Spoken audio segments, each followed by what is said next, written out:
Well, it's been quite an eventful day, especially for King Charles III and Queen Camilla.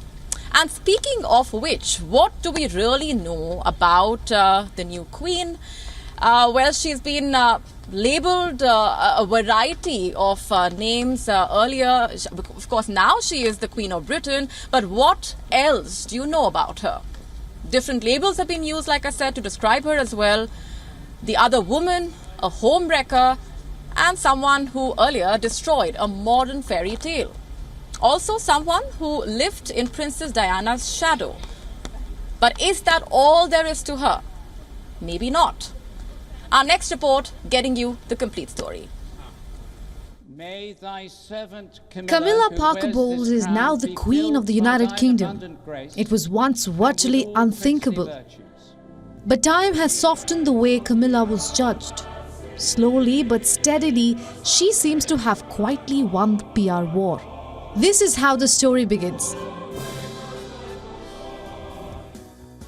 Camilla was born in London in 1947.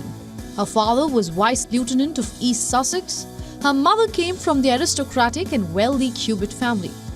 Camilla grew up in a sprawling country estate in Plumpton, Sussex. She lived regally, socialized with Britain's high society.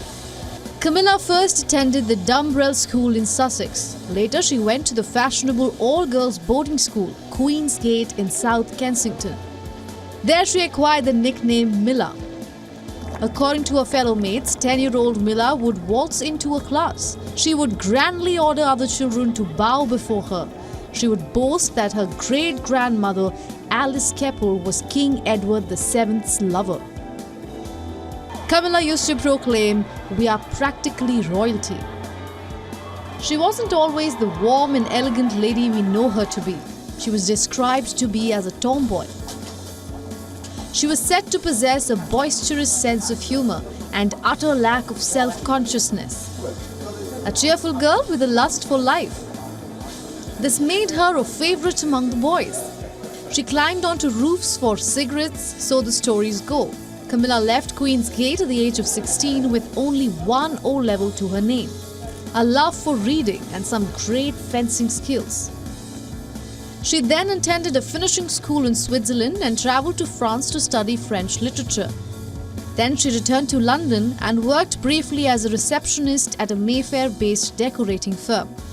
She soon became a debutante with all the right connections. She attended high society events to find a suitable husband.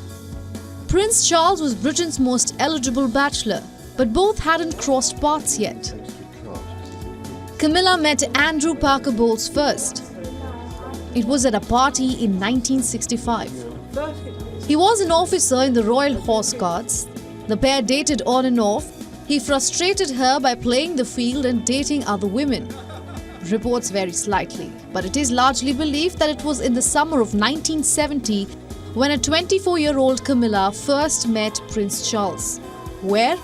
At a polo match in Windsor Great Park. This was way before Charles had met Diana.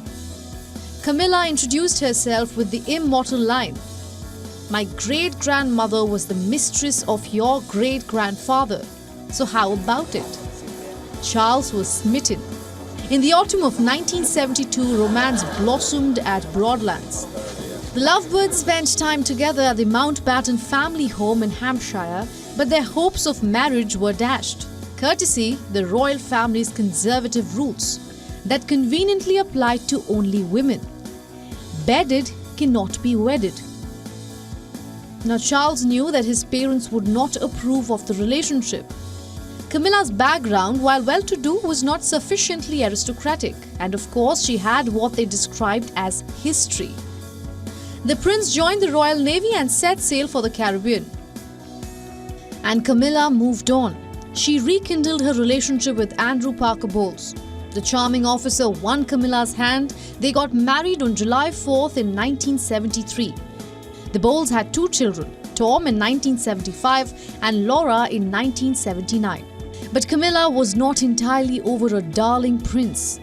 Reports say she continued her romance with Charles, apparently with Andrew's blessing. But Charles had royal duties to fulfill. He tied the knot with Diana in 1981. Diana wasn't unaware of Charles's rendezvous with Camilla. The other woman was present at the royal wedding at St. Paul's Cathedral. The sight of her in the 6th row was like a dagger through Diana's heart. In 1989 came the humiliating newspaper publication of the Camilla Gate tapes. Charles and Camilla's intimate phone conversations were leaked. The seemingly inoffensive huntswoman and socialite suddenly became public enemy number one. The infamous other woman. The villain who dared to trash a fairy tale. She was at the center of an international soap opera. She suffered vilification in the press. She was even reportedly pelted with bread rolls in a supermarket. But life went on. Charles and Camilla got married in 2005. In 2012, Camilla was recognized for her personal service to the royal family. She was awarded Dame Grand Cross of the Royal Victorian Order. In 2016, she was admitted to the Privy Council. It was a sign of trust from the Queen. And since then, things have only looked up for Camilla. From a home wrecker, she became a favorite among Britain's literati. She made fans within the British press, built a solid portfolio of speeches under her belt. During the COVID-19 pandemic, she voiced the thoughts of millions to say, "I really miss my grandchildren." The lonely elderly have found a champion in her. Her small reading group, Reading Room, has enjoyed the support of many published authors. Her campaigns for children's literacy positioned her as a loving grandmother. Her affection for dogs and horses appealed to the British public.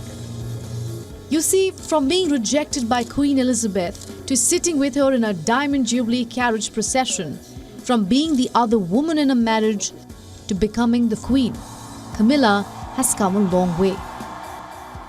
Bureau Report, WION World is One. WION now available in your country. Download the app now. Get all the updates on the move.